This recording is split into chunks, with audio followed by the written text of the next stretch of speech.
அலங்காநல்லூரை அடுத்த கீழக்கரை பகுதியில் அமைக்கப்பட்டுள்ள புதிய ஜல்லிக்கட்டு மைதானத்தில் 5 நாட்கள் ஜல்லிக்கட்டு போட்டி நடைபெறும் என அமைச்சர் மூர்த்தி தெரிவித்துள்ளார். இதுகுறித்து மதுரையில் அவர் அளித்த பேட்டியை சூப்பர் பைட்ஸ் பகுதியில் தற்போது பார்க்கலாம். இப்ப ஜல்லிக்கட்டுக்கு ஒரு வாரத்துக்கு முன்னதுக்காகவே அந்த பணியெல்லாம் துவங்கியாச்சு. அதில் என்ன குறைபாடு இருந்தாலும் எல்லாத்தையுமே கண்காணிக்கிறதுக்கு இப்போ கூட அதை முடிஞ்சிட்டு நாங்கள் 3 பேர் எல்லா இடத்துக்கும் போகிறோம்.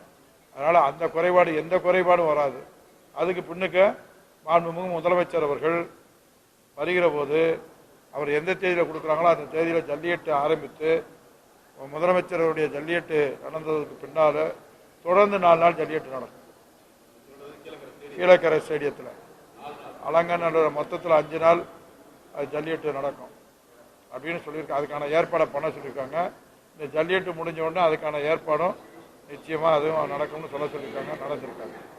ஆமாம் ஆமாம், அது அங்கே வர்ற பொறுத்து அந்த டயம் எல்லாத்தையும் ஏன்னு கேட்டிங்கன்னா, இது 7 மணிக்கு ஆரம்பிச்சிருவாங்க அந்த 3 ஜல்லிக்கட்டும்.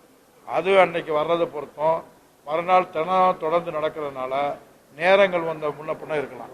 ஆனால் தொடர்ந்து அங்கே ஜல்லிக்கட்டு நடக்கும். 15ஆம் தேதி அவனியாபுரத்திலையும் 16ஆம் தேதி பாலமேட்டிலையும் 17ஆம் தேதி அலங்காநல்லூர்லையும் ஜல்லிக்கட்டு நடைபெற இருக்கிறது. அதற்கு நேற்று மதியம் 12 மணியிலிருந்து இன்றைக்கு 12 மணி வரையிலையும் ஜல்லிக்கட்டு மாடுகளையும் ஜல்லிக்கட்டு காளைகளை அடைக்கக்கூடிய வீரர்களையும் பதிவு செய்யக்கூடிய பணி நடந்து முடிந்திருக்கிறது.